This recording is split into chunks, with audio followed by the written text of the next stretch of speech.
Hello दोस्तों, तो आज की वीडियो में हम आपको बताएंगे कि एनसीईआरटी पढ़ने का सबसे बेस्ट वे क्या है। तो देखिए, हम आपको इस वीडियो में पूरी डिटेल से बताएंगे कि एनसीईआरटी सीबीएसई बोर्ड में एनसीईआरटी का बहुत ही महत्व होता है। अगर आप उस एनसीईआरटी पढ़ना अच्छे से सीख गए तो आप अपने एग्ज़ाम में 95% लाना, तो क्या ना आप 100% ला सकते हैं। तो सिर्फ इस वीडियो को आप पूरा अंत तक देखिए, हम आपको इसमें बताते चल रहे हैं। तो देख सकते हैं, क्लास 10 का लाइफ प्रोसेस चैप्टर 5 है बायोलॉजी का। इसमें हम बताएंगे कि आप एनसीईआरटी रीड कैसे करें। तो देख सकते हैं, how to organ life process में आप जब भी एनसीईआरटी रीड करने बैठे तो एक अपने साथ हाइलाइटर लेके बैठें, जिससे कि आपको जो इम्पोर्टेंट लगे उसको हाईलाइट करते हुए चलिए। देखिए, जैसे मैं अंडरलाइन कर रहा हूँ, और आप अपने साथ एक रफ नोटबुक भी लेके बैठें, उसमें इम्पॉर्टेंट पॉइंट्स लिखते चलें अपने और साथ अगर आप साथ। दोस्तों क्लास 11th में जाते हैं और आप बायोलॉजी स्ट्रीम से ले लेते हैं तो आपको नीट एग्ज़ाम देने के लिए सबसे ज़्यादा important NCERT line by line explanation आपको सबसे ज़्यादा इम्पॉर्टेंट लगता है। तो जब आप नीट एग्ज़ाम देने जाते हैं तो आप एनसीईआरटी को लाइन बाय लाइन पढ़ने की कोशिश करते हैं, बट आपको एनसीईआरटी पढ़ने में थोड़ा भी मन नहीं लगता। आप सोचते हैं इस एनसीईआरटी पढ़ के क्या होगा, हम तो यूट्यूब पे वीडियो लेक्चर भी देख सकते हैं। तो जी हाँ दोस्तों, ऐसा नहीं है। अगर आप एनसीईआरटी पढ़ना सीख गए तो आप अपने ज़िंदगी में अपना नीट एग्ज़ाम भी क्रैक कर सकते हैं और आप किसी भी एग्ज़ाम को क्रैक कर सकते हैं। सिर्फ एनसीईआरटी को उसका मीनिंग समझना हर एक स्टूडेंट के लिए बहुत ही डिफ़िकल्ट लगता है। एनसीईआरटी मीनिंग ही वैसे लिखता है अपने इंग्लिश के साइंस के टेक्स्ट बुक में।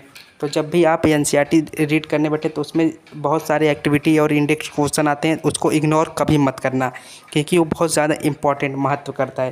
देख सकते हैं, आप अंडरलाइन करते चलिएगा ऐसे, जैसे मैं करके दिखा रहा हूँ। आप ऐसे एक हाइलाइटर से अपने एनसीईआरटी की बुक में आप चाहे जो सब्जेक्ट पढ़ रहे हैं उसको अंडरलाइन कर देना सबसे पहले, अगर जो आपको ना आए। और जो भी इंडेक्स क्वेश्चन दिखे उसको अपने एक अलग कॉपी में उसको सॉल्व करते चलिए। उसको ये ना मत बोलिए कि उसको हम बाद में सॉल्व कर लेंगे, तो बाद में कभी नहीं आएगा। जी हाँ दोस्तों, अगर आपको किसी भी एग्ज़ाम को क्रैक करना है तो उसी वक्त उसी नोटबुक में उस क्वेश्चन को लिख लीजिए। और देख सकते हैं, जो भी आपको एक्टिविटी इंडेक्स क्वेश्चन फिगर दिखे उसको तुरंत वहीं सॉल्व करिए या उसको सोचने की प्रैक्टिस कीजिए।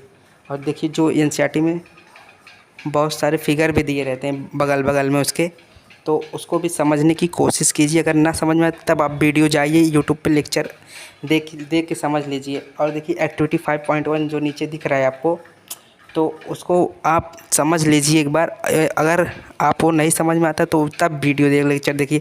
यही एक्टिविटी और जो दिख रहा है एक्टिविटी, यही इंपॉर्टेंट रहता है एनसीईआरटी से। यहीं क्वेश्चन ज़्यादातर क्वेश्चन यहीं से बनता है बोर्ड एग्जाम में क्लास 10th के। और जब आप नीट लेवल का पढ़ाई करेंगे तो भी यहीं से बनेगा, लाइन बाय लाइन। उसमें से कहीं से भी देख सकते हैं, लाइन से कहीं से नीट में क्वेश्चन उठ के आ सकते हैं। एनसीईआरटी को रीड करते समय आपको highlighter, pencil, pen, rough notebook लेके साथ में बैठना है। जो पॉइंट आपको ना समझ में आए तुरंत उसको हाईलाइट कीजिए और या अंडरलाइन कीजिए अपने रफ नोटबुक में, उस क्वेश्चन को नोट कर लीजिए, ताकि आप जब नेक्स्ट टाइम उस रीड करने बैठे एनसीईआरटी तो उसको आप समझने में कोई प्रॉब्लम ना हो। और जितने भी एक्टिविटी आपको दिखते हैं, इंडेक्स क्वेश्चन दिखते हैं, उसको इग्नोर कभी मत करना दोस्तों। प्लीज़ मैं आपसे हाथ जोड़ के भी निवेदन करता हूँ कि ये क्वेश्चन आपके बोर्ड एग्जाम में पक्के आते हैं एक्टिविटी से। हर साल मैं भी दे चुका हूँ बोर्ड एग्ज़ाम, उसमें हर एक क्वेश्चन एक्टिविटी से ही आते हैं। आपको माइंड लगाना पड़ता है, डायरेक्ट एक्सरसाइज से क्वेश्चन उठ के नहीं आता है। आप ये अपने आप समझ लीजिए। अगर आप एनसीईआरटी को अच्छे से पढ़ना सीख गए तो आप क्लास 10 के बोर्ड एग्ज़ाम में बहुत ही अच्छे मार्क्स लेके आएंगे। तो आप मेरे बात को अच्छे से समझिए और एनसीईआरटी रीड करने की सारी प्रोसेस अच्छे से समझ लीजिए।